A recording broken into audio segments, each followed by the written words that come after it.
Sebanyak 250 paket sembako diberikan BPBD untuk para korban banjir di Kabupaten Banyuasin. Bantuan ini diperuntukkan untuk 2 desa, yaitu Desa Rantau Bayur dan Desa Galang Tinggi.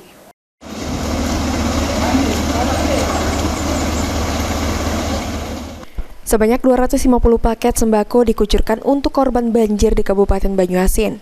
Bantuan tersebut untuk 2 desa, yaitu Desa Rantau Bayur, Kecamatan Rantau Bayur, dan Desa Galang Tinggi, Kecamatan Banyuasin 3, Kabupaten Banyuasin.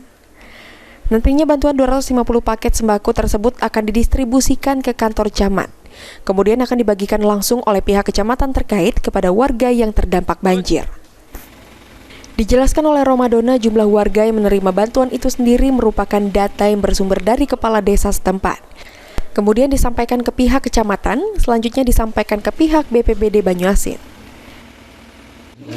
Ini kita bantuan dari BNPB, jadi dari pusat untuk Kecamatan Rantau Bayur. Kalau desa kita Pak Camat yang membagi. Jadi kita taruh di kecamatan. Jadi kecamatan yang membagi karena mereka lebih tahu wilayah-wilayah yang masih terdapat banjir. Jadi barang-barang ini terdiri dari 250 paket, ada sembako, matras, selimut, higienis kit, dan sabun cair. Satu lagi ada pos makanan siap saji.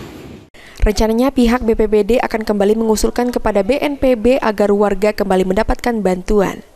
Baik itu sembako dan lainnya, apalagi kondisi di 2 desa itu masih terendam banjir karena air Sungai Musi yang masih meluap.